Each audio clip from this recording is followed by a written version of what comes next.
어머님, 지갑을 집에 두고 온 것 같아요. 금방 다녀올게요. 그래, 빨리 다녀와. 정숙 씨는 창밖을 바라보았습니다.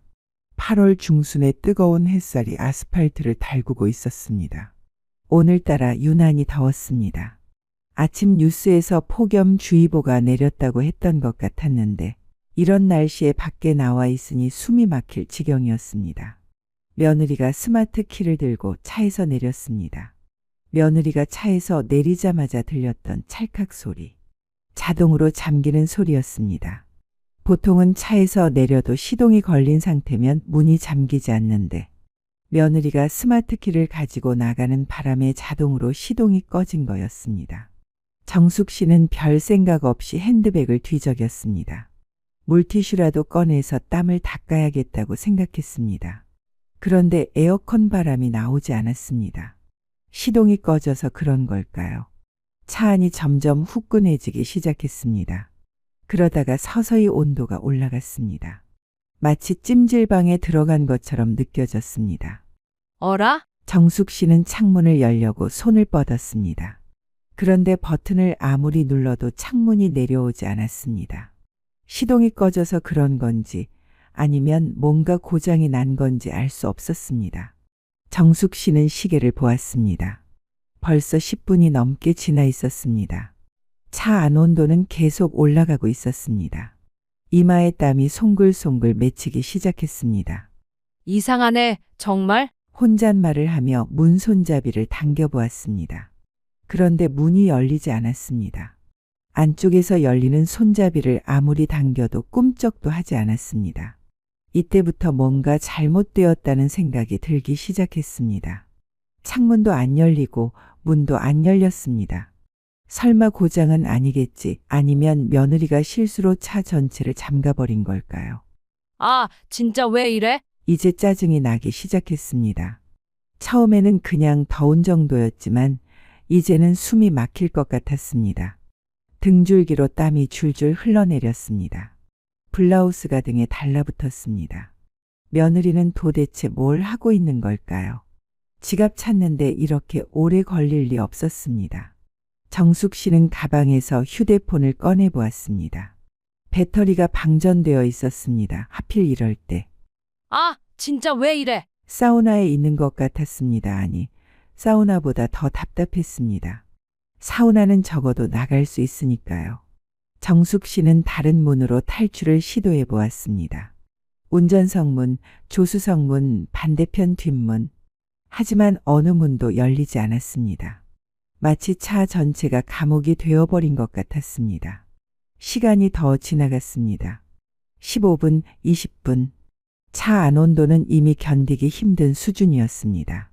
옷이 땀으로 흠뻑 젖었습니다. 점점 숨을 쉬는 것도 힘들어졌습니다.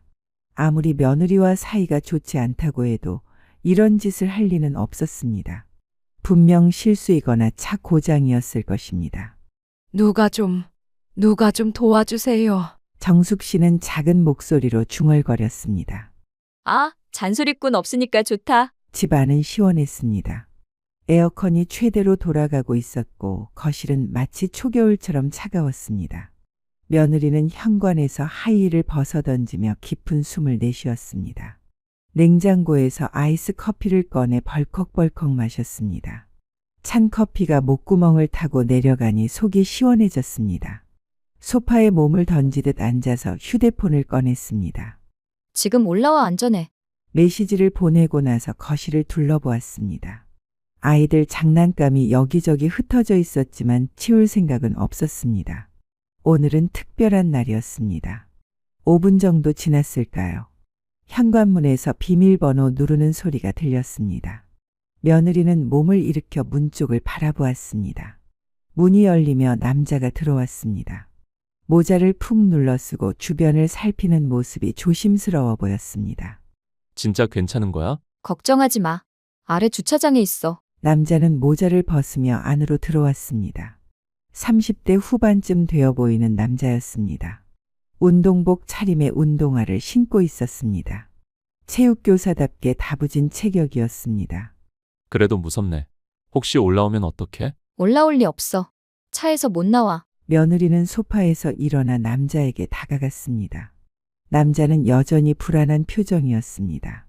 뭔가 더 스릴 있고 좋은데? 그러니까 빨리 들어와. 남자, 민수는 고개를 끄덕였습니다.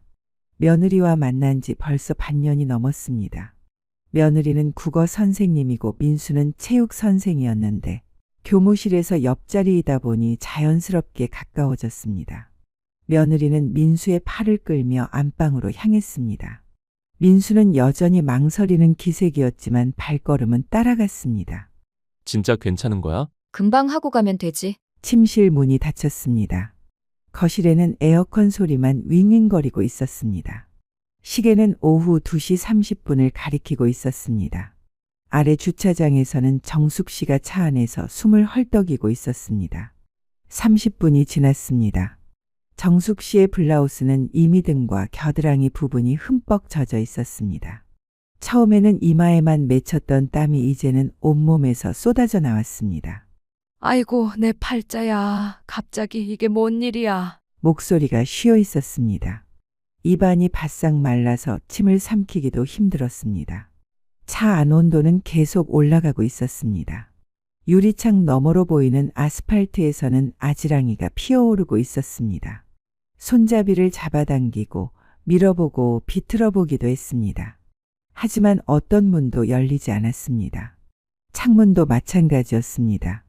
모든 버튼을 눌러봤지만 시동이 꺼진 상태에서는 아무것도 작동하지 않았습니다. 심지어 비상등도 켜지지 않았습니다. 누가 좀, 제발. 주차장을 둘러봤지만 사람은 보이지 않았습니다. 다른 차들도 모두 조용히 서 있을 뿐이었습니다. 이 시간에는 모두 집에 있거나 직장에 있을 터였습니다. 정숙 씨는 차 창문을 주먹으로 두드려 봤습니다. 도와주세요. 차에 갇혔어요. 하지만 목소리는 차 밖으로 잘 들리지 않는 것 같았습니다. 게다가 목이 너무 말라서 큰 소리를 내기도 힘들었습니다. 시간이 더 지났습니다. 정숙 씨의 상태는 점점 나빠졌습니다. 숨쉬기가 힘들고 공기가 뜨겁고 무거워서 숨을 들이마실 때마다 가슴이 답답했습니다. 속옷까지 흠뻑 젖었습니다. 며느리 전현이 뭘 하고 있는 거야? 이제는 화가 나기 시작했습니다. 지갑을 찾는다고 해놓고 이렇게 오래 걸릴 리 없었습니다. 분명 뭔가 다른 일을 하고 있는 것 같았습니다. 절망감이 밀려왔습니다. 혼자서는 이 상황을 해결할 수 없었습니다. 차는 최신형이라 모든 것이 전자식이었습니다. 시동이 꺼진 상태에서는 손으로 할 수 있는 게 아무것도 없었습니다. 1시간이 지났습니다. 정숙 씨는 이제 제대로 앉아있기도 힘들었습니다. 몸에 힘이 빠졌습니다. 머리가 무거워서 벽에 기대고 있어야 했습니다. 심장이 이상하게 뛰었습니다. 너무 빨리 뛰는 것 같다가도 갑자기 느려지는 것 같았습니다. 가슴이 답답하고 숨이 짧았습니다. 이러다가 정말 죽겠다. 진짜로 무서웠습니다. 이런 상황이 계속되면 정말 위험할 것 같았습니다. 뉴스에서 본 적이 있었습니다. 여름에 차 안에 갇혀서 열사병으로 죽는 사람들 말이었습니다. 정숙 씨는 다시 창문을 두드렸습니다. 이번에는 더 세게, 더 오래 두드렸습니다. 주먹이 아팠지만 멈출 수 없었습니다. 누구 없어요? 도와주세요, 제발. 목소리가 갈라지고 울음이 나왔습니다. 눈물이 뺨을 타고 흘러내렸습니다. 그 눈물마저 뜨거웠습니다. 그때 문득 아들의 얼굴이 떠올랐습니다. 어렸을 때 아들의 모습, 엄마한테 안기려고 팔을 벌리던 모습, 준호야, 손주들의 얼굴도 떠올랐습니다. 애들아, 할머니가 이렇게. 울음이 터져 나왔습니다. 하지만 눈물을 흘릴수록 몸에서 수분이 더 빠져나가는 것 같았습니다. 입술이 바짝 말랐습니다. 혀도 거칠거칠했습니다. 정숙 씨는 가방을 뒤져서 물티슈를 찾았습니다. 물티슈라도 입에 대고 수분을 조금이라도 섭취해 보려고 했습니다. 하지만 물티슈도 이미 뜨거워져 있었습니다. 주차장 저편에서 무언가 움직이는 것 같았습니다. 저 멀리서 빗자루를 든 사람이 보였습니다. 경비 아저씨 같았습니다. 정숙 씨는 남은 힘을 다해 창문을 두드렸습니다. 아저씨. 목소리는 거의 나오지 않았지만 손으로는 계속 두드렸습니다. 쿵쿵쿵. 필사적으로 두드렸습니다. 경비 아저씨가 멈칫했습니다. 제발, 제발 봐주세요. 정숙 씨는 간절히 기도했습니다. 이것이 마지막 기회일지도 모른다는 생각이 들었습니다. 오후 시간이라 별로 할 일도 없어서 천천히 주차장 청소를 하고 있었는데 어디선가 이상한 소리가 들렸습니다. 쿵쿵쿵. 처음에는 누가 공사라도 하나 싶었습니다. 하지만 소리가 계속 들려서 고개를 들어봤습니다. 주차장 한쪽에서 차 한 대가 흔들리고 있었습니다. 어? 저게 뭐지? 가까이 다가가 보니 차 안에서 누군가 필사적으로 창문을 두드리고 있었습니다. 7층에 사는 정 여사님 같았습니다. 얼굴이 새빨갛게 달아올라 있었고 온몸이 땀으로 흠뻑 젖어 있었습니다. 아니, 정 여사님. 경비는 깜짝 놀라 차에 달려갔습니다. 정숙 씨는 창문 너머로 간절한 눈빛을 보내고 있었습니다. 입술이 바싹 말라 있었고 눈은 초점이 없어 보였습니다. 701호 맞죠? 이 더위에 차 안에서 뭐 하세요? 정숙 씨는 겨우겨우 입을 움직였습니다. 아저씨 키가 며느리한테 뭐라고요? 키가 어디 있다고요? 집에 며느리가 가져갔어요. 경비는 상황을 파악했습니다. 차 문이 모두 잠겨 있었고 시동도 꺼져 있었습니다. 이 상태로 1시간 넘게 있었다면 정말 위험한 상황이었습니다. 큰일 났네. 잠깐만 기다리세요. 경비는 헐레벌떡 아파트 입구로 달려갔습니다. 엘리베이터를 기다릴 시간도 없어서 계단으로 뛰어 올라갔습니다. 7층까지 올라가는 동안 숨이 차서 헉헉거렸지만 멈출 수 없었습니다. 701호 현관 앞에서 벨을 눌렀습니다. 딩동. 여러 번 연달아 눌렀습니다. 누구세요? 안에서 며느리 목소리가 들렸습니다. 목소리가 좀 이상했습니다. 평소보다 높았고 떨리는 것 같았습니다. 경비실입니다. 빨리 문 열어보세요. 며느리가 나왔습니다. 얼굴이 붉어져 있었고 머리가 좀 흐트러져 있었습니다. 옷도 제대로 입지 않은 것 같았습니다. 지금 사람 죽일 뻔한 거 알아요? 미쳤어요. 며느리는 고개를 숙였습니다. 네, 그게 무슨 소리세요? 시간 얼마 지나지도 않았는데. 지갑 찾는 게 1시간 넘게 걸려요. 전화도 왜 안 받고? 전화가 울린 걸 몰랐어요. 경비는 화가 났지만 일단 정숙 씨부터 구하는 게 우선이었습니다. 주차장에 도착해서 차 문을 열었습니다. 뜨거운 공기가 확 몰려 나왔습니다. 정숙 씨는 거의 의식을 잃은 상태였습니다. 어머, 이게 무슨 일이야? 어머님. 며느리가 부르자 정숙 씨가 천천히 눈을 떴습니다. 하지만 초점이 없었습니다. 경비가 정숙 씨를 부축해서 차 밖으로 나오게 했습니다. 정숙 씨는 다리에 힘이 없어서 제대로 서지 못했습니다. 물. 경비는 정숙 씨를 그늘진 곳으로 옮기고 경비실에서 물을 가져왔습니다. 정숙 씨는 물을 받아 마셨지만 곧바로 토해냈습니다. 119 불러야겠네요. 경비가 전화를 걸었습니다. 며느리는 옆에서 우왕좌왕하며 변명을 늘어놓았습니다. 진짜 일부러 그런 거 아니었어요. 제가 깜빡 잠에 들어서 시간이 이렇게 걸릴 줄 몰랐어요. 하지만 경비는 뭔가 이상하다는 생각이 들었습니다. 지갑 찾는데 1시간이 넘게 걸릴 리 없었습니다. 구급차가 도착했습니다.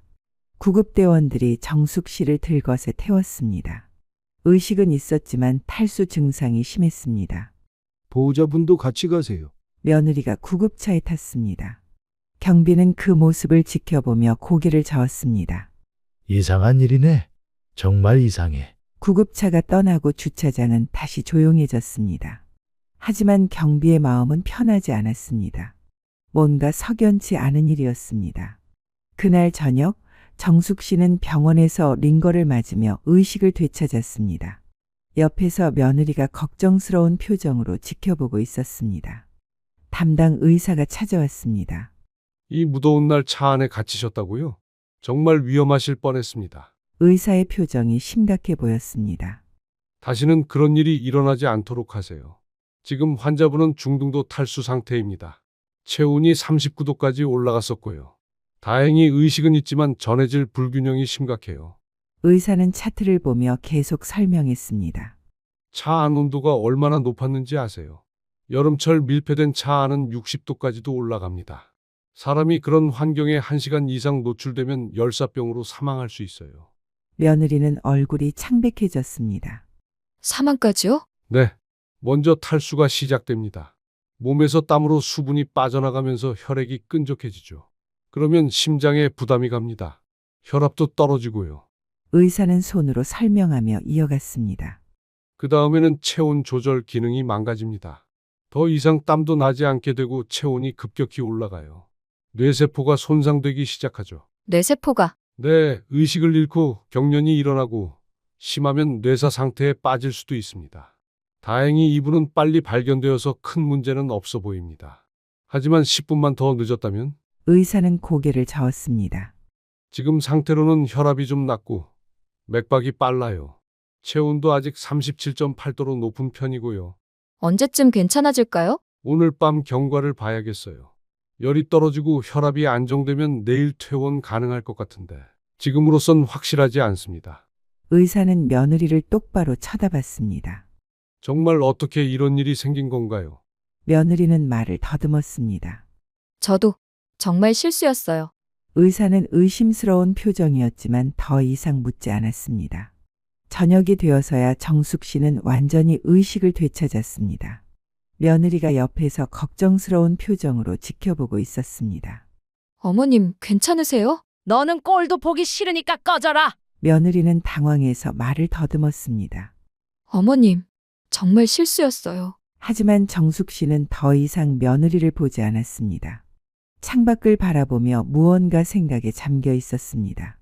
차 안에서 죽음의 공포를 느끼며 보낸 그 시간들. 며느리가 진짜 실수를 한 건지 아니면 다른 이유가 있는 건지 의심이 싹트기 시작했습니다. 저녁 7시쯤 병원 복도에 급한 발걸음 소리가 들렸습니다. 준호가 회사에서 급히 달려온 모습이었습니다. 넥타이는 비뚤어져 있었고 얼굴에는 땀이 송글송글 맺혀 있었습니다. 엄마 괜찮으세요? 준호는 병실 문을 벌컥 열고 들어왔습니다. 침대에 누워 링거를 맞고 있는 어머니를 보자 얼굴이 새파래졌습니다. 엄마, 무슨 일이에요? 지영이한테 전화 받고 깜짝 놀랐어요. 차에 갇혔다는 게 무슨 말이에요? 정숙 씨는 아들을 보자 눈물이 핑 돌았습니다. 하지만 곧 참았습니다. 지금은 감정적으로 나갈 때가 아니었습니다. 준호야, 엄마가 정말 죽을 뻔했어. 그런데 지영이는 어디 갔어요? 집에 보냈어. 꼴도 보기 싫어서. 어떻게 된 거예요? 지영이 말로는 지갑 찾으러 올라갔다가 깜빡 잠들어서. 준호야, 의사 선생님 말씀 들었니? 네? 무슨 말씀요? 차 안 온도가 60도까지 올라간대. 1시간만 더 늦었으면 뇌사 상태까지 갈 수 있었다고 하더라. 준호의 얼굴이 더욱 굳어졌습니다. 60도요? 그럼 정말 위험하셨겠네요. 그러게. 경비 아저씨 아니었으면 정말 큰일 날 뻔했어. 그런데 참 이상하더라. 지갑 찾는다고 올라간 사람이 1시간 넘게 연락도 안 되고. 준호는 어머니의 손을 잡으며 말했습니다. 엄마, 정말 무서우셨겠어요. 차 안에서 혼자. 응, 정말 무서웠어. 문도 안 열리고 창문도 안 열리고 숨이 막혀서 죽는 줄 알았어. 사실 뭔가 이상하다는 생각이 들어. 무슨 뜻이에요? 그냥 느낌이 그래. 하지만 지금은 확실하지 않으니까 섣불리 말하긴 그렇고. 엄마, 혹시 뭔가 알고 계신 거 있어요? 정숙 씨는 고개를 저었습니다. 아니야. 그냥 이상하다는 생각만 들 뿐이야. 시간이 지나면 진실이 드러나겠지. 엄마, 오늘은 제가 여기서 밤새울게요. 아니야. 집에 가서 애들 챙겨. 지영이 혼자서는 제대로 못할 거야. 하지만 괜찮아. 내일 아침에 퇴원할 수 있대. 너는 집에 가. 네, 알겠어요. 준호는 어머니의 진지한 표정에 고개를 끄덕였습니다. 그날 밤 준호는 집으로 돌아가면서 계속 생각에 잠겼습니다. 어머니의 말이 자꾸 머릿속을 맴돌았습니다. 지영이가 정말 뭔가 숨기는 게 있는 건가? 정숙 씨는 퇴원한 후 집에서 조용히 지내고 있었습니다. 며느리는 그 이후로 눈치를 보며 더욱 조심스럽게 행동했습니다. 평소보다 말수도 줄었고 정숙 씨와 마주치는 것도 피하는 것 같았습니다. 오후 3시쯤 정숙 씨가 마트에서 장을 보고 돌아오는 길이었습니다. 아파트 입구에서 경비 아저씨와 마주쳤습니다. 경비는 정숙 씨를 보자 반가운 표정을 지었습니다. 정 여사님, 많이 좋아지셨네요. 그날 정말 놀랐어요. 아, 경비 아저씨. 그때 정말 고마웠어요. 아저씨 아니었으면 큰일 날 뻔했어요. 아니에요. 당연한 일 했죠. 근데 정말 다행이었어요. 두 사람은 잠시 서서 이야기를 나눴습니다. 경비 아저씨는 며칠 동안 마음에 걸렸던 것이 있었는데 마침 정숙 씨를 만나게 되어 말하고 싶었습니다. 근데 정 여사님, 그날 말인데요. 경비는 조심스럽게 말을 꺼냈습니다. 지갑 찾으러 올라갔는데 그때 제가 안방 문이 철컥 닫히는 소리를 들었어요. 정숙 씨는 고개를 갸웃했습니다. 안방문이요? 네, 집에 혼자였으면 다칠 일이 없잖아요. 그때는 급해서 그런 거 따질 때가 아니었으니까. 근데 내가 아무리 생각해도 이상해서요. 정숙 씨의 표정이 굳어졌습니다. 뭔가 이상하다고 생각했던 의심이 점점 커지고 있었습니다. 정말 그런 소리가 들렸어요? 네, 확실해요. 정숙 씨는 잠시 생각에 잠겼습니다. 지갑을 찾으러 간다고 했는데 안방에서 뭘 하고 있었던 걸까요? 저기, 혹시 그날 CCTV 다시 한번 볼 수 있을까요? 경비는 망설였습니다. 보통은 CCTV를 함부로 보여주지 않았지만 정숙 씨의 간절한 표정을 보니 거절하기 어려웠습니다. 잠깐만요. 경비실로 오세요. 두 사람은 경비실로 들어갔습니다. 경비는 컴퓨터를 켜고 그날 오후 시간대 영상을 찾았습니다. 이때쯤이었죠? 네, 2시 반쯤이었을 거예요. 화면에 엘리베이터 앞모습이 나타났습니다. 처음에는 아무도 보이지 않았습니다. 그러다가 2시 40분쯤 엘리베이터 문이 열렸습니다.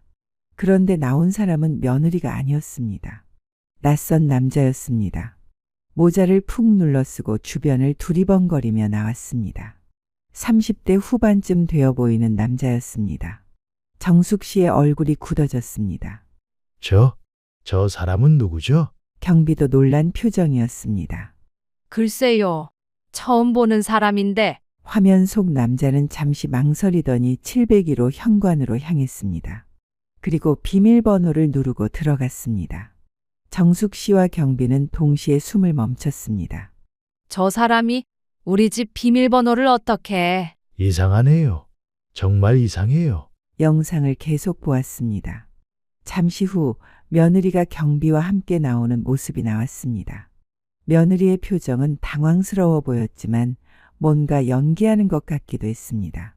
그리고 5분쯤 뒤 남자가 다시 나타났습니다. 문을 열고 나와서 엘리베이터 앞에 섰습니다. 모자를 쓰고 핸드폰을 보는 척하면서 CCTV를 눈치 보는 것 같았습니다.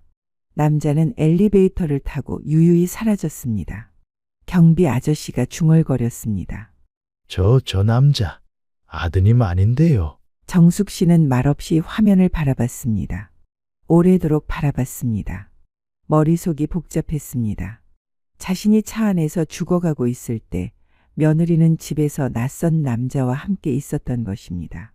그것도 안방에서. 모든 것이 명확해졌습니다. 지갑을 찾는다는 핑계, 1시간 넘게 내려오지 않았던 이유, 전화를 받지 않았던 이유. 다 봤어요. 정숙 씨가 조용히 말했습니다. 정 여사님, 이거 괜찮아요. 이제 알겠어요. 정숙 씨는 천천히 일어났습니다. 경비는 걱정스러운 표정으로 바라봤습니다. 어떻게 하실 거예요? 모르겠어요. 일단 생각 좀 해봐야겠어요. 경비실 밖으로 나오는 햇볕은 여전히 따가웠습니다. 정숙 씨는 말없이 그 뜨거운 빛 아래 섰습니다. 모자를 푹 눌러 쓴 남자의 뒷모습이 눈에 아른거렸습니다. 702로 비밀번호를 아무렇지 않게 누르던 손, 그 남자를 집에 들이고도 아무 일 없던 듯 웃던 며느리의 얼굴. 그날 자신은 땀으로 옷까지 흠뻑 젖은 채 차 안에서 죽어가고 있었습니다.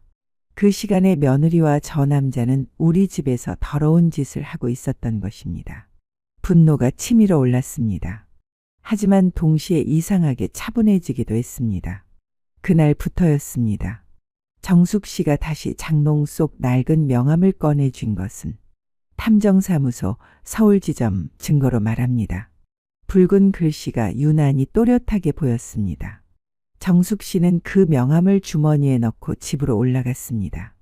며느리는 부엌에서 저녁 준비를 하고 있었습니다. 어머님, 어디 다녀오셨어요? 며느리의 목소리는 평상시보다 조심스러웠습니다.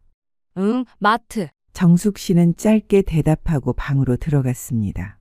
며느리는 뭔가 이상하다는 듯 정숙 씨의 뒷모습을 바라봤습니다. 방 안에서 정숙 씨는 명함을 다시 꺼내봤습니다. 오래된 명함이었지만 전화번호는 선명했습니다. 핸드폰을 들고 번호를 눌렀습니다. 여보세요. 탐정사무소입니다. 저 의뢰하고 싶은 일이 있는데요. 이틀 후 정숙 씨는 강남의 한 빌딩 4층에 있는 탐정사무소를 찾았습니다. 문을 열고 들어가니 40대 중반쯤 되어 보이는 남자가 책상에 앉아 있었습니다. 안녕하세요. 전화 주신 분이시죠? 네, 맞습니다. 탐정은 김 실장이라고 자신을 소개했습니다. 20년 가까이 이 일을 해왔다고 했습니다. 정숙 씨는 상황을 차근차근 설명했습니다. 차에 갇혔던 일부터 CCTV에서 본 낯선 남자까지. 아, 그런 일이 정말 위험하셨겠네요. 김 실장은 고개를 끄덕이며 들었습니다. 그래서 이 여자가 뭘 하고 다니는지 증거로 부탁해요.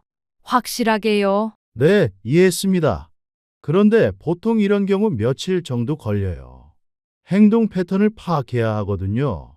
시간은 상관없어요. 확실한 증거만 잡아주세요. 김 실장은 의뢰비와 진행 방식을 설명했습니다. 정숙 씨는 별다른 망설임 없이 계약서에 사인했습니다. 상대방이 어떤 사람인지 알 수 있을까요? CCTV에 나온 그 남자 말이에요. 저희가 확인해 보겠습니다. 며느리분 행동을 추적하다 보면 자연스럽게 나올 것 같은데요. 일주일이 지났습니다. 김 실장에게서 연락이 왔습니다. 정 여사님, 만나서 얘기하죠. 자료가 좀 나왔습니다. 다시 탐정 사무소를 찾은 정숙 씨 앞에 사진들이 펼쳐졌습니다. 며느리가 한 남자와 함께 있는 모습들이었습니다. 카페에서, 식당에서, 그리고 이게 결정적인 증거죠. 김 실장이 마지막 사진을 내밀었습니다. 모텔에서 나오는 며느리와 남자의 모습이었습니다. 둘 다 머리가 흐트러진 채로 나오고 있었습니다. 정숙 씨는 그 사진을 보며 씩 웃었습니다. 체육 선생님이랑 붙어 먹었다. 이거지? 네, 맞습니다. 상대방은 초등학교 체육교사예요. 이름은 강민수, 37세입니다. 만난 지는 약 6개월 정도 된 것 같네요. 보통 주 2-3회 만나고 있어요. 대부분 오후 시간대에 만나더라고요. 정숙 씨는 사진들을 하나하나 들여다봤습니다. 며느리의 얼굴에는 집에서 볼 수 없었던 밝은 표정이 있었습니다. 남자와 팔짱을 끼고 웃고 있는 모습이 거슬렸습니다. 이 사진들 복사해서 줄 수 있어요? 당연하죠. USB에 담아드릴게요. 그건 서비스. 정숙 씨는 사진들을 받아들고 집으로 돌아왔습니다. 하지만 바로 행동에 옮기지는 않았습니다. 지금 당장 사진을 퍼뜨릴 수도 있었습니다. 학교 게시판에 올리거나 동네 사람들에게 보여줄 수도 있었습니다.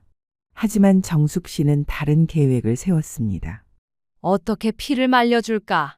내가 차 안에서 말라 죽을 뻔한 만큼 너도 조금씩 말려줄게. 단순히 창피를 주는 것으로는 충분하지 않았습니다. 자신이 느꼈던 그 절망감, 그 공포를 똑같이 느끼게 해주고 싶었습니다. 정숙 씨는 먼저 사돈에게 연락했습니다. 사돈과는 오랫동안 연락하지 않았지만 전화번호는 알고 있었습니다. 카톡으로 사진 몇 장을 보냈습니다. 그리고 바로 답장이 왔습니다. 저 사돈 어른, 잠깐 뵐 수 있을까요? 직접 보고 말씀드리고 싶어요. 전화로는 다 못할 것 같아서요. 내가 왜 당신 얼굴을 봐야 하죠? 그래서 더 만나야 할 이유가 있습니다. 사돈께서 혹시 원하시는 게 있다면 그걸 저희가 들을 자격은 있어야 하지 않겠습니까? 정숙 씨는 깊은 숨을 쉬었습니다. 사돈의 목소리에서 간절함이 느껴졌습니다. 그럼 내일 오후 3시에 만나죠. 장소는 제가 정하겠어요. 전화를 끊고 나서 정숙 씨는 조용히 미소를 지었습니다. 이제 시작이었습니다. 다음 날 정숙 씨는 작은 카페를 선택했습니다. 사람이 많지 않고 조용한 곳이었습니다. 사돈은 정숙 씨보다 먼저 와서 기다리고 있었습니다. 창가 쪽 테이블에 마주 앉은 두 사람은 말없이 커피 잔만 만지작거렸습니다. 사돈은 초조한 기색이 역력했습니다. 물만 몇 번이고 들이켰고 말끝마다 손이 떨렸습니다. 사돈, 제발 그 사진 어디 터뜨리지만 말아주세요. 저희가 원하는 건 다 해드릴게요. 진짜예요, 뭐든지요. 한 번만 눈 감아주세요. 정숙 씨는 팔짱을 끼고 심드렁하게 쳐다봤습니다. 사돈이 바지 안쪽에서 봉투 하나를 꺼내 테이블 위로 슬며시 밀었습니다. 이건 저희 정성입니다. 급히 마련하느라. 정숙 씨는 그 봉투를 자연스럽게 집었습니다. 속 안에 든 지폐를 하나씩 꺼내더니 짤짤 소리가 나도록 세어봤습니다. 지폐를 다시 곱게 넣은 뒤 정숙 씨는 그것을 테이블 위에 툭 내려놓았습니다. 참나, 정성이 영 그렇네요. 사돈은 얼굴이 붉게 상기되어 말끝을 흐렸습니다. 죄송합니다. 급하게 구하느라. 정숙 씨는 봉투를 탁 내려놓은 채 커피잔을 들었습니다. 입술을 적시고 천천히 말을 꺼냈습니다. 저 돈으론 내 목숨값은 안 되는데. 사돈은 당황한 얼굴로 머리를 조아렸습니다. 그럼 원하시는 게 뭔지 말씀만 주세요. 진짜 뭐든지요. 당신 딸 요즘 체육 선생이랑 아주 잘 맞더라고요. 사돈의 얼굴이 하얗게 질렸습니다. 그 아이, 제가 혼내겠습니다. 꼭 정신 차리게. 아니요, 혼내지 마세요. 정숙 씨는 차분하게 말했습니다. 당신 딸한테 전해주세요. 이혼하라고 깔끔하게. 사돈은 눈이 커졌습니다. 이혼이요? 내 아들이 불쌍해서 그래요. 이런 여자랑 살면 뭐해요? 애들한테도 안 좋고 교사라는 사람이. 정숙 씨는 천천히 말을 이어갔습니다. 물론 양육권은 우리가 가져야죠. 그건 너무. 뭐가 너무해요? 남편 있는 몸으로 딴 남자랑 들락날락 하는데.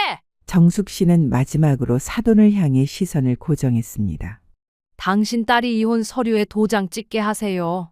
양육권 포기각서도 함께요. 아, 그리고 돈 10원도 못 가지고 나갈 거니까 그렇게 아세요.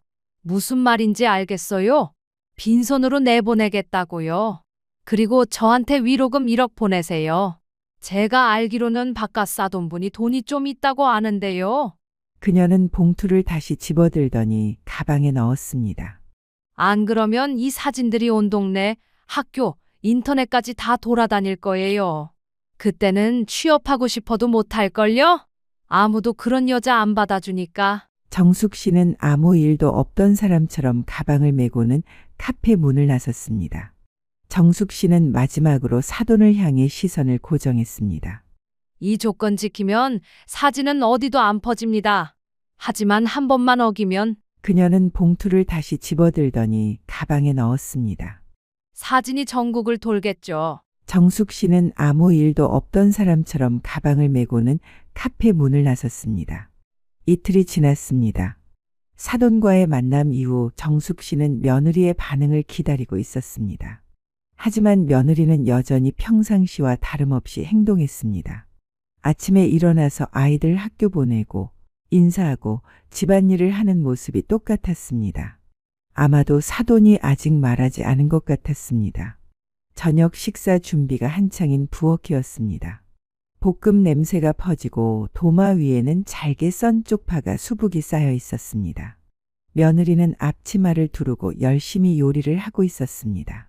정숙 씨는 조용히 다가가며 손에 쥐고 있던 무언가를 앞치마 안쪽으로 슬쩍 밀어 넣었습니다. 며느리는 그 움직임을 느끼고 고개를 돌렸습니다.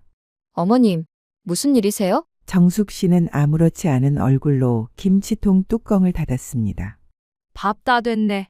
찌개만 끓이면 되겠네. 며느리는 이상한 기분이 들어서 앞치마 안을 더듬었습니다. 손끝에 뭔가 낯선 종이 재질이 느껴졌고 꺼내든 순간 그녀의 손이 멈췄습니다. 폴라로이드 크기의 사진이었습니다. 뒷골목 모텔 앞 체육복 바지에 슬리퍼를 신은 남자, 그리고 그 남자의 팔짱에 몸을 기대고 있는 자신의 모습이었습니다. 며느리는 입을 틀어 막았습니다. 손이 덜덜 떨렸고 얼굴은 순식간에 사색이 되었습니다. 그 모습을 본 아들이 부엌으로 다가왔습니다. 여보, 무슨 일이야? 괜찮아? 나 화장실 좀. 며느리는 사진을 꽉 쥔 채 젓가락도 떨어뜨린 채로 부엌을 벗어났습니다. 화장실 문이 탕하고 닫히는 소리가 났고 정숙 씨는 식탁 앞에 앉아 조용히 젓가락을 정리했습니다. 그리고 혼잣말처럼 중얼거렸습니다. 이제 시작이지. 아들 준호가 어리둥절한 표정으로 물었습니다. 엄마, 지영이 왜 그래? 갑자기 얼굴이 하얘지더니. 몰라. 어디 아픈가 보지. 정숙 씨는 태연하게 대답했습니다. 화장실에서는 며느리의 흐느끼는 소리가 들렸습니다. 아들은 화장실 문을 두드렸습니다. 여보, 괜찮아. 문 열어봐. 괜찮아. 배가 좀 아파서. 병원 갈까? 아니야. 잠깐만. 며느리는 변기 뚜껑에 앉아서 사진을 다시 봤습니다. 너무 선명했습니다.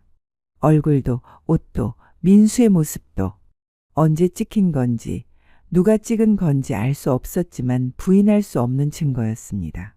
식탁에는 어색한 침묵이 흘렀습니다. 정숙 씨는 손주들을 달래며 말했습니다. 빨리 밥 먹어. 아내의 행동이 점점 더 이상해지고 있었습니다. 병원에서도 그랬고 지금도 그랬습니다. 정말 뭔가 숨기는 게 있는 건가? 정숙 씨는 속으로 만족했습니다. 계획대로 되고 있었습니다. 며느리는 점점 더 궁지에 몰리고 있었고 준호의 의심은 더욱 커지고 있었습니다. 아이들이 학원에, 아들이 아직 퇴근 전인 다음 날 오후였습니다. 오랜만에 둘만 남은 집안은 숨소리조차 조심스러웠습니다. 며느리는 주방에서 조심스레 나와 거실 소파에 앉아있는 정숙 씨 앞에 무릎을 꿇었습니다. 눈동자는 흔들렸고 입술은 바짝 말라 있었습니다.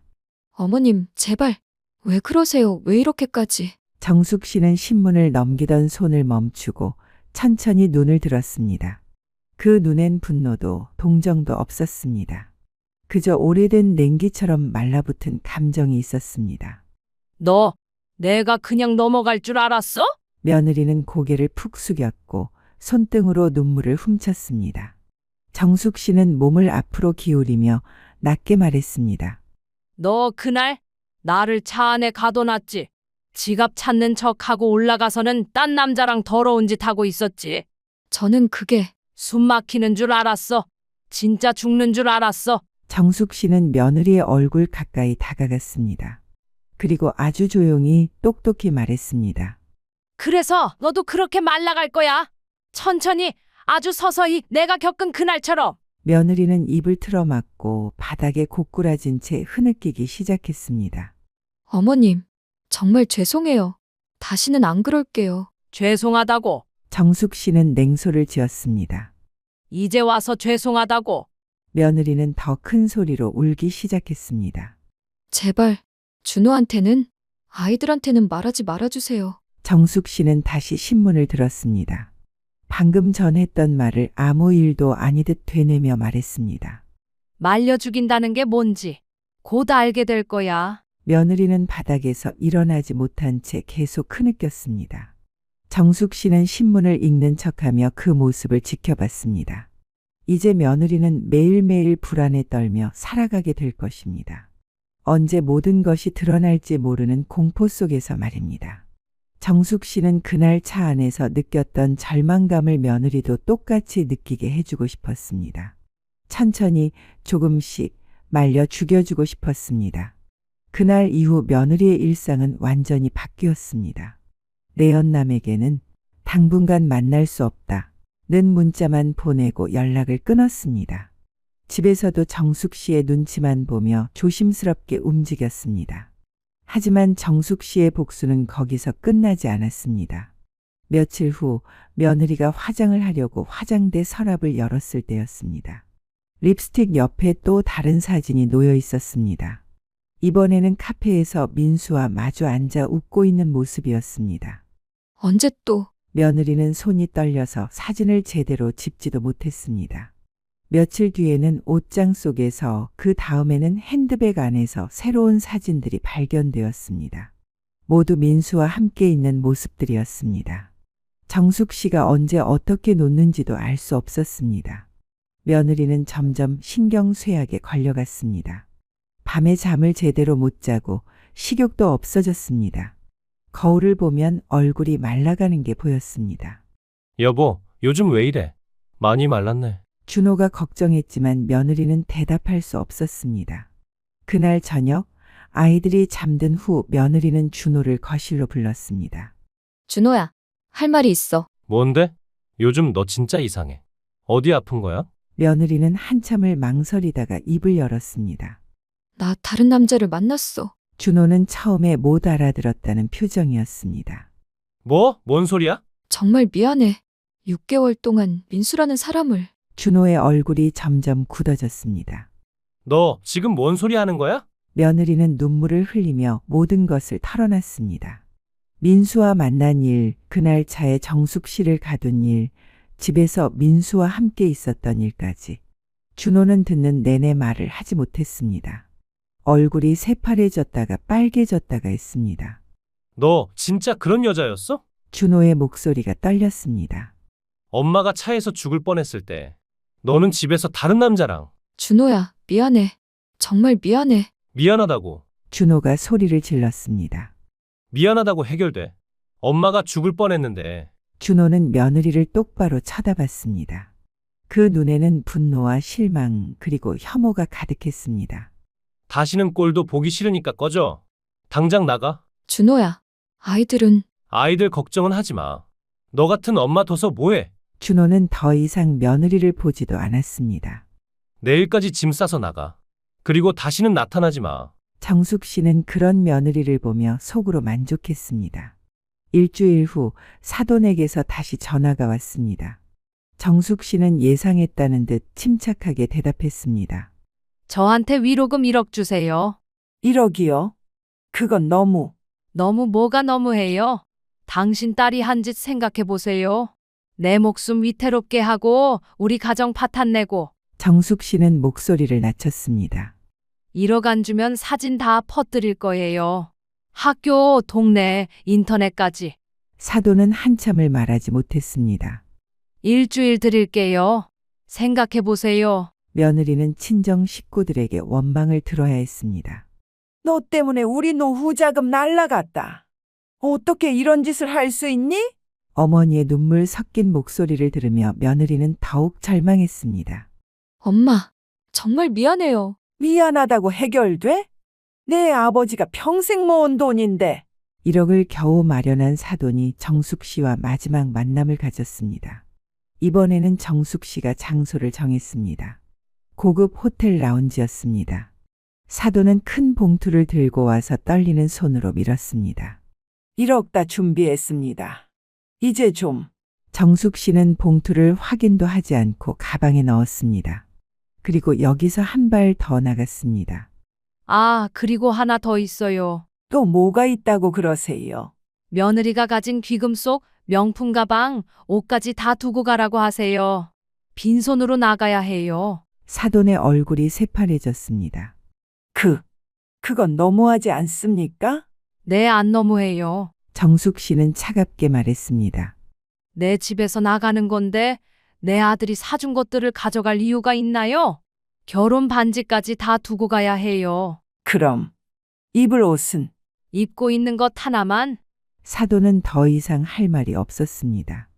1억도 모자라서 이런 굴욕까지 당해야 하는 현실이 참담했습니다. 며칠 후 정말로 그날이 왔습니다. 며느리는 결국 정말 빈손으로 집을 떠나게 되었습니다. 입고 있던 옷 한 벌과 작은 가방 하나만 들고서요. 옷장 속 명품 옷들, 시어머니와 남편이 사준 귀금속들, 결혼 반지까지 모든 것을 두고 가야 했습니다. 며느리가 떠난 후 정숙 씨는 1억을 받고 완전한 승리를 맛봤습니다. 며느리는 친정에서도 환영받지 못했습니다. 가족들이 원망의 눈초리로 봤기 때문입니다. 그 돈 때문에 우리 인생이 망가졌는데 네가 여기서 편하게 살 생각은 마라. 친정에서도 눈치를 보며 살아야 했습니다. 민수와도 이미 끝난 사이라 도움받을 곳도 없었습니다. 며느리는 결국 작은 원룸을 얻어 혼자 살며 근근히 살아가게 되었습니다. 아이들을 보고 싶어도 볼 수 없었고 친정과도 관계가 틀어진 상태였습니다. 반면 정숙 씨는 1억으로 손주들 교육비도 마련하고 여유로운 노후를 보낼 수 있게 되었습니다. 절망감을 이제야 알겠지? 정숙 씨는 창가에 앉아 시원한 차를 마시며 완전한 복수의 달콤함을 맛보았습니다. 복수는 완벽했습니다. 어르신 여기서 뭐 하세요? 여기가 우리 아들 집인데 연락을 못해서요. 아드님 연락처를 알고 계신가요? 가방을 도둑 맞아서 전화도 못해요. 전화번호도 그 안에 있었는데 내가 번호를 자꾸 깜빡깜빡해. 훗, 그러게. 그냥 시골에서 조용히 살지 왜 기어 올라와서 저 고생을 해? 차 안에서 며느리는 경찰서를 향해 떠나는 시어머니의 모습을 재밌다는 듯 바라보았습니다. 이젠 우리 집에 오겠다는 소리 다신 안 하겠지? 진짜 꽃이다. 며느리는 만족스러운 표정으로 차를 출발시켰습니다. 본격 이야기 시작 전 구독 한번 꼭 부탁드려요. 고속버스에서 내려 잠시 벤치에 앉아 숨을 돌리며 물을 한 모금 마셨습니다. 한 손에는 생수병을 들고 옆자리에는 가방을 두었습니다.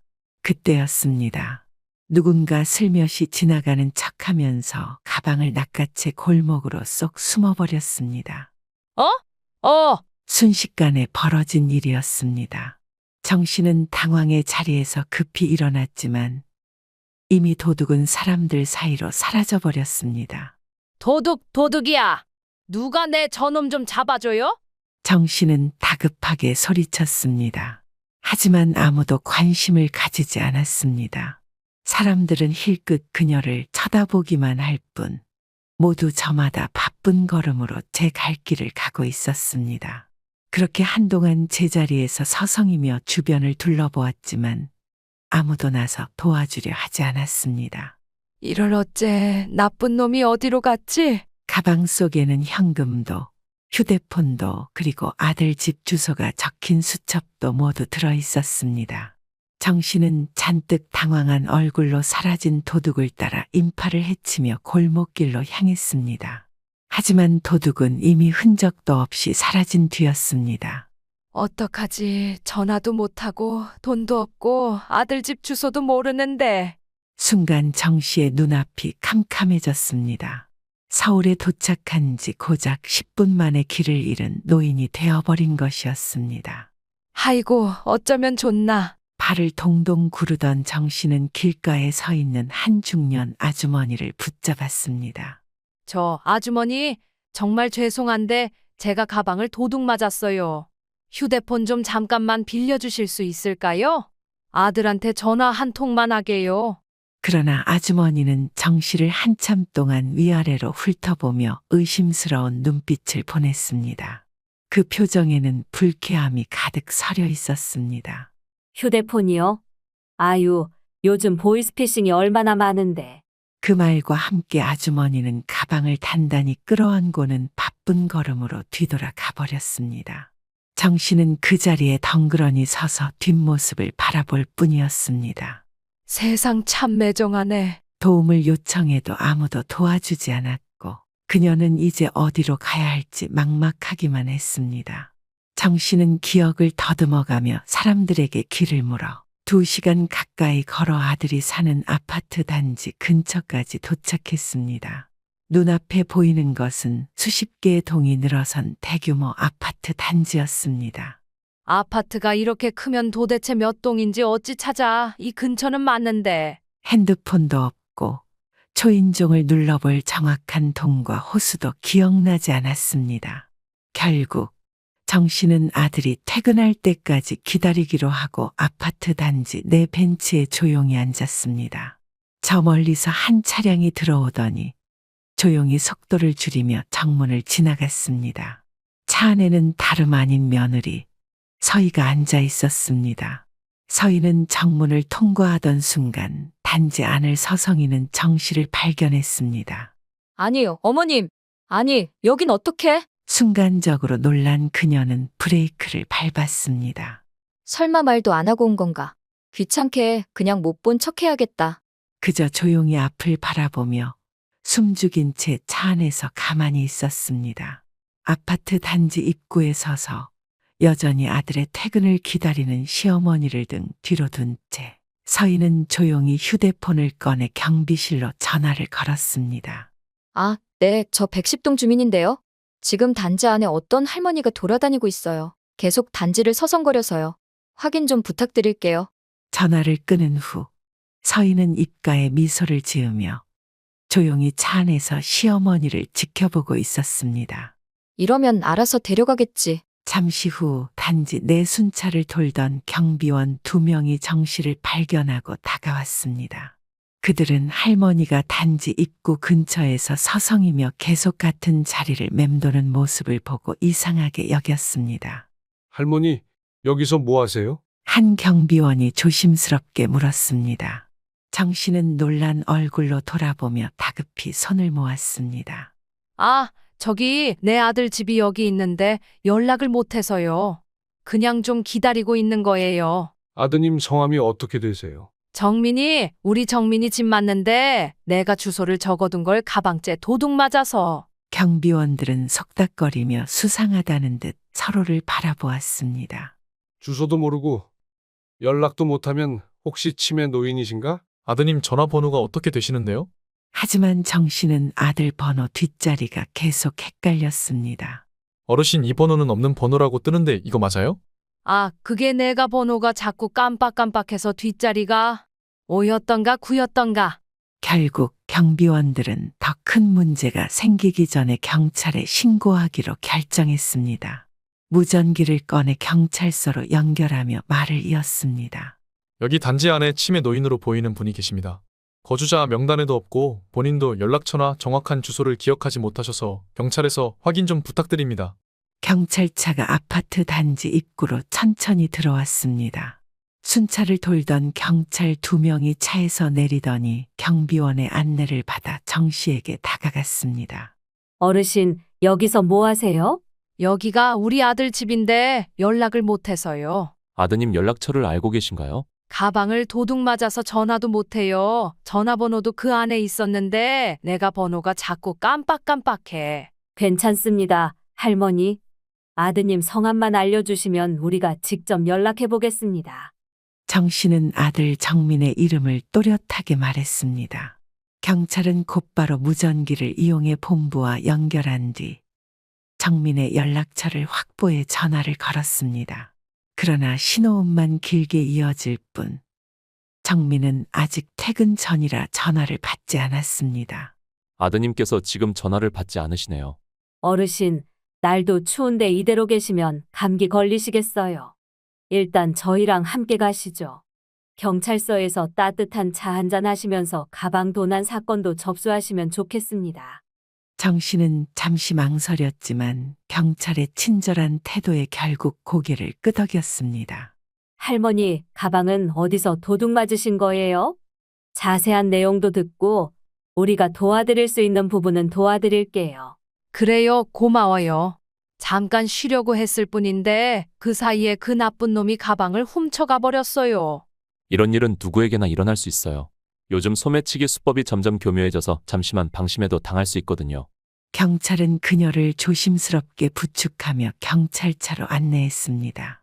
서희는 운전석에 앉아 창밖으로 경찰차에 오르는 시어머니의 모습을 지켜보며 피식 웃음을 터뜨렸습니다. 푸릇, 그러게 그냥 시골에서 조용히 살지 왜 기어 올라와서 저 고생을 해? 차 안에서 팔짱을 낀 채 서희는 경찰서를 향해 떠나는 시어머니의 모습을 흥미롭다는 듯 바라보았습니다. 이젠 우리 집에 오겠다는 소리는 안 하겠지? 꽃이다, 진짜? 서희는 만족스러운 표정으로 차를 출발시켰습니다. 퇴근 후 회의가 끝난 정민은 휴대폰을 켰습니다. 그러자 바로 전화가 울렸습니다. 낯선 번호였지만 불길한 예감이 들어 서둘러 전화를 받았습니다. 여보세요. 김정민 씨 되시죠? 여기 경찰서입니다. 지금 어머님이 신원 확인이 안 되셔서 보호 중입니다. 네? 어머니가요? 무슨 말씀이세요? 어머니가 왜 경찰서에 계세요? 어머님께서 가방을 도난당하셨다고 하시는데 신분증과 휴대폰이 없으셔서 본인 확인이 안 된 상태였습니다. 경찰서로 와주실 수 있을까요? 네. 지금 당장 가겠습니다. 전화를 끊자마자 정민은 급하게 옷을 챙겨 들고 경찰서로 향했습니다. 경찰서에 도착한 정민은 안쪽을 둘러보다가 한쪽 벤치에 앉아 있는 어머니를 발견했습니다. 창백한 얼굴, 축 처진 어깨에 그토록 강했던 어머니가 지금은 너무도 초라해 보였습니다. 어머니? 정민이 다가가자 정 씨는 아들을 보자마자 그제야 참았던 눈물을 쏟아냈습니다. 정민아, 눈물을 흘리며 아들의 손을 꼭 붙잡았습니다. 아니, 어머니 서울에 갑자기 웬일이세요? 무슨 일이 있었던 거예요? 정 씨는 손수건으로 눈물을 훔치며 떨리는 목소리로 그간 있었던 일을 하나하나 들려주었습니다. 정민은 그 이야기를 들으며 속이 상해 터질 것만 같았습니다. 어머니, 얼마나 힘드셨어요? 경찰관이 다가와 조용히 말했습니다. 어르신께서 많이 놀라신 것 같습니다. 그래도 다행히 무사하셔서 다행입니다. 정말 감사합니다. 어머니를 보호해 주셔서요. 덕분에 무사히 모실 수 있었습니다. 별 말씀을요. 앞으로 조심하시고 가방 도둑은 신고 접수됐으니 아드님 번호로 다시 연락드리겠습니다. 감사합니다. 경찰서에서 나오는 길, 정민은 어머니의 손을 꼭 잡고 말했습니다. 이제 괜찮아요, 어머니. 일단 집으로 가요. 집에 도착한 정민은 어머니를 부축하며 조심스럽게 문을 열었습니다. 그러나 집 안에 들어서자마자 예상 밖의 분위기가 펼쳐졌습니다. 정민이 어머니를 부축하며 들어왔지만 서희는 눈길 한 번 주지 않고 화면에 집중하고 있었습니다. 서희야, 어머니가 경찰서에 계셨더라. 그제야 서희가 천천히 고개를 돌려 정민을 바라보았습니다. 그러나 그녀의 표정은 전혀 놀라지 않았습니다. 오히려 시큰둥한 얼굴로 대답했습니다. 아, 그러셨어요? 내가 가방을 잃어버려서 세상에 별일이 다 있었어. 연락도 못하고 길도 헤매고 아주 고생을 했다니까. 그러나 서희는 여전히 태연한 목소리로 대꾸했습니다. 그러게요. 미리 말씀하시고 좀 오시지 그랬어요? 정민은 순간적으로 인상을 찌푸렸습니다.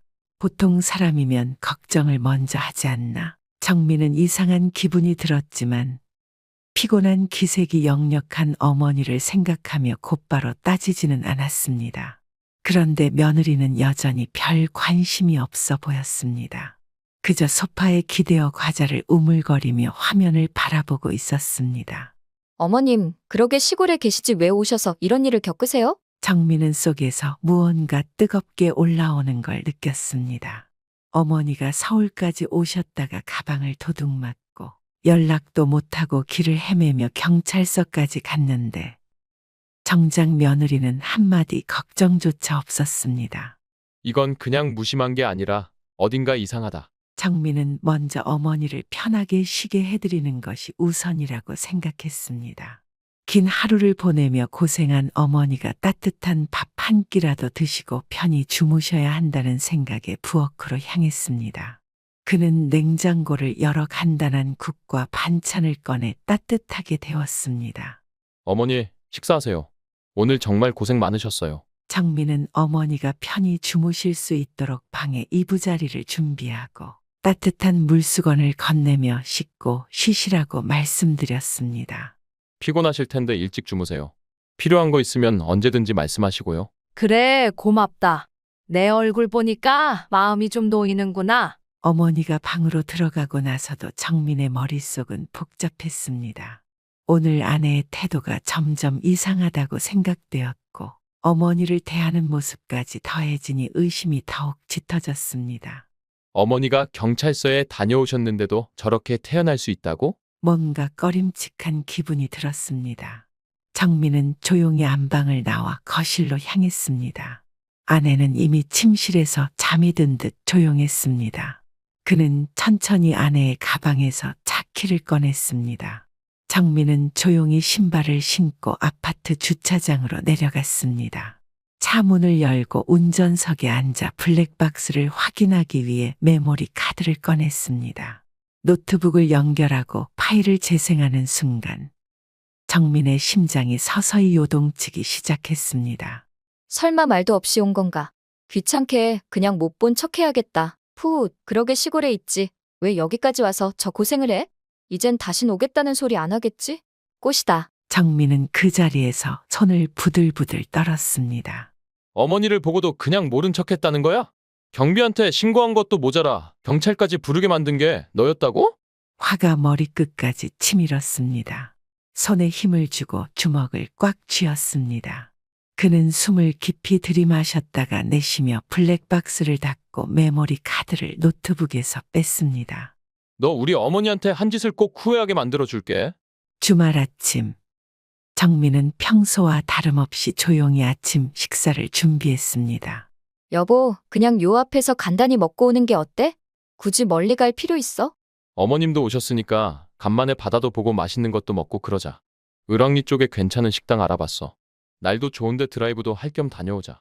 바깥 나들이를 좋아하지 않는 그녀에게 을왕리까지 가자는 말은 귀찮은 일이었지만 정민이 단호한 표정으로 설득하자 어쩔 수 없이 못 이기는 첫 고개를 끄덕였습니다.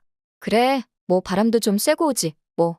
정씨는 피곤한 기색이었지만 오랜만에 아들과 함께하는 시간이 소중했기에 별다른 불평 없이 따르기로 했습니다. 그래, 어디 나가서 맛있는 거라도 먹으면 좋지. 그는 화가 난 마음을 꾹 참고 있었지만 머릿속에는 이미 치밀한 복수 계획이 서 있었습니다. 오늘 그는 아내에게 제대로 된 대접을 해줄 작정이었습니다. 정민이 차를 몰고 아파트 단지를 벗어나자 서희는 창밖을 바라보며 한숨을 내쉬었습니다. 아, 귀찮아. 그냥 근처에서 먹으면 되는 걸. 왜 굳이 저 멀리까지 가? 세 사람이 탄 차는 을왕리를 향해 고속도로를 달리고 있었습니다.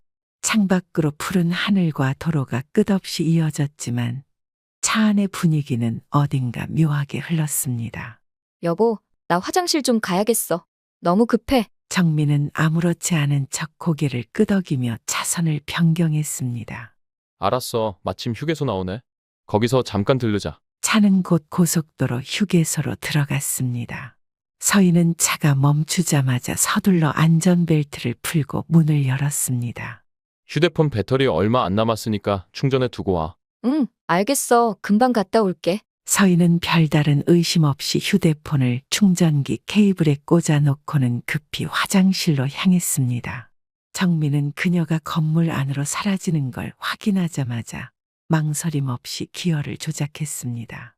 차는 다시 출발했습니다. 아니, 며느리는? 저런 사람은 고생 한번 제대로 당해봐야 해요. 그게 무슨 말이니? 휴게소에 혼자 버려두면 어떡해. 휴대폰도 두고 갔는데. 어머니, 제가 어제 차의 블랙박스를 확인했어요. 그런데 어머니가 아파트 단지에서 계실 때 경비원한테 신고한 사람이 집사람이었어요. 그 말을 들은 순간 정씨는 순간 말을 잇지 못하고 정민을 바라봤습니다. 뭐라고? 어머니가 오는 게 싫어서 일부러 경비원한테 전화해서 신고한 거예요. 결국 어머니는 경찰서까지 가셨잖아요. 정씨는 입을 떼지도 못한 채 기가 막혀 한참을 멍하니 있었습니다. 세상에, 그게 사실이니? 네, 어머니. 블랙박스에 다 녹음돼 있었습니다. 그리고 어머니가 경찰서에 갔다는 소식을 듣고도 집에서 태연하게 TV나 보고 있더군요. 정씨는 깊은 한숨을 내쉬며 창밖을 바라보았습니다. 속에서 울컥 치밀어 오르는 감정을 주체할 수 없었습니다. 정씨는 그제야 모든 상황을 이해하게 되었습니다. 왜 며느리가 그렇게 싸늘했는지, 왜 자신을 집에 들이는 걸 내내 불편해했는지, 그녀의 모든 행동이 퍼즐처럼 맞춰졌습니다. 이제 저 사람한테도 똑같이 갚아줘야죠. 어머니한테 했던 대로. 속이 시원하기도 했지만 한편으로는 씁쓸함도 감출 수 없었습니다. 화장실에서 나온 서희는 주차된 곳을 바라보며 순간 얼어붙었습니다. 어? 차가 어디 갔지? 눈을 크게 뜨고 주위를 두리번거렸지만 타고 왔던 차는 온데간데 없었습니다. 서희는 믿을 수 없다는 듯 멍하니 서 있다가 서둘러 뛰어나가 넓은 주차장을 살폈습니다. 여보, 정민 씨? 어디 있어? 장난치는 거야? 하지만 어디에서도 남편과 시어머니의 모습은 보이지 않았습니다. 서희는 당황한 얼굴로 주머니를 뒤적거렸지만 아까 충전한다고 놓고 간 휴대폰은 그대로 차 안에 있었습니다. 아, 큰일 났네. 휴대폰도 없는데 어떻게 연락하지? 초조해진 서희는 지나가는 사람들을 붙잡으며 간절한 얼굴로 도움을 요청했습니다. 저기, 죄송한데요. 제가 휴대폰을 두고 내려서 그러는데 전화 한 통만 빌릴 수 있을까요? 하지만 대부분의 사람들은 경계하는 눈빛으로 그녀를 한번 쳐다본 후 그냥 휙 지나쳐갔습니다. 어떤 사람은 아예 못 들은 척하며 고개를 돌리기도 했습니다. 아, 진짜 어떡해. 한참을 서성이다가 겨우 한 중년 여성이 멈춰 섰습니다. 뭐라고요? 전화요? 네, 죄송해요. 제가 휴대폰을 차에 두고 내려서요. 남편한테 전화 한 통만 할 수 있을까요? 급한 일이라면 한 통만 하세요. 서희는 다급하게 휴대폰을 받아들고 남편의 번호를 눌렀습니다.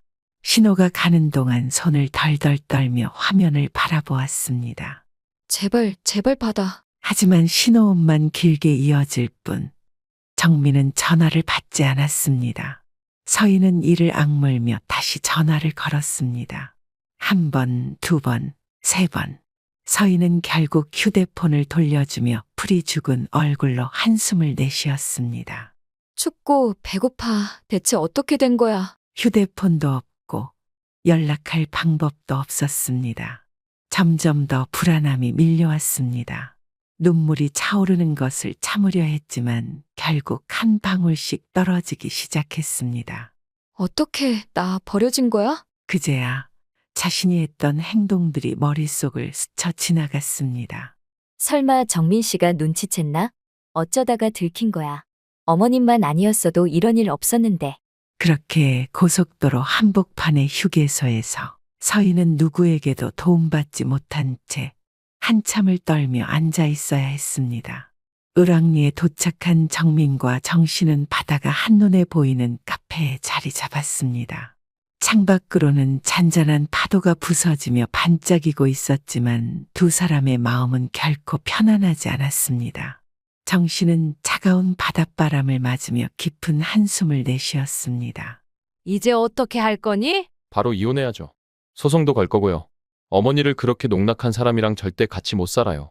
소송까지 걸겠다는 건 증거도 다 보관해 놨어요. 블랙박스 녹음이며 집에서 했던 행동들, 경비실에 신고한 기록까지 전부 가지고 있습니다. 변호사와 상의해서 소송하면 이길 수 있을 거예요. 정씨는 아들이 이렇게까지 단호하게 나오리라고는 예상하지 못했습니다. 이렇게까지 해야 하니 그래도 한때는 내가 사랑했던 사람이었잖아. 어머니를 그렇게 대하는 모습을 보고 나니 더 이상 같이 살 이유가 없어요. 그래, 내가 내린 결정이면 나도 믿을게. 이렇게까지 결심했으면 그만한 이유가 있는 거겠지. 어머니, 이제 걱정하지 마세요. 어차피 집도 제 명이니까 나갈 사람은 서희예요. 어머니는 이 집에서 편안하게 지내시면 돼요. 그래도 이렇게 끝나는 게 조금 허무하구나. 허무하긴요. 저 사람이 한 행동들을 생각하면 오히려 이게 늦은 거예요. 더 이상 후회하고 싶지 않아요. 정씨는 아들의 손을 꼭 잡으며 그가 내린 결정을 지지하기로 마음먹었습니다. 이제부터는 아들이 더 이상 상처받지 않고 편안한 삶을 살기를 바랄 뿐이었습니다. 저는 잘못한 게 없습니다. 시어머니께서 말도 없이 집에 찾아오시고 저랑 안 맞아서 갈등이 있었던 것뿐이에요. 고부 갈등이 원인이었습니다. 시고는 단순한 고부 갈등이 아니라 고의적으로 시어머니를 내쫓고 홀로 방치하는 등 비인도적인 행동을 저질렀습니다. 이에 따라 피고의 주장은 인정될 수 없습니다. 아니, 그게 아니라 저는 그럴 의도가 없었어요. 오해입니다. 오해라고요. 결국 정민은 이혼 소송에서 승소했습니다. 법원에서도 서희의 행동을 문제 삼았고 정민은 집과 재산에 대한 모든 권리를 인정받았습니다. 정민이 조용히 법정을 나서려는 순간 서희는 다급히 달려와 그의 팔을 붙잡았습니다. 여보, 제발 다시 한 번만 다시 생각해줘. 나 정말 잘못했어. 이제 와서 후회해? 법정에서 그렇게 당당하더니. 난 진짜 그럴 의도가 아니었어. 우리 다시 잘 살아보자, 응? 서희는 바닥에 주저앉아 흐느끼며 그의 바짓가랑이를 붙잡았습니다. 나 이제 어디 가서 살아. 나 이제 아무도 없어. 정민아, 제발 한 번만 기회를 줘. 이미 늦었어. 내 어머니를 그렇게 대했던 사람이 너 같은 여자는 쳐다도 보기 싫어. 그는 서희의 손을 뿌리치고 걸어 나갔습니다.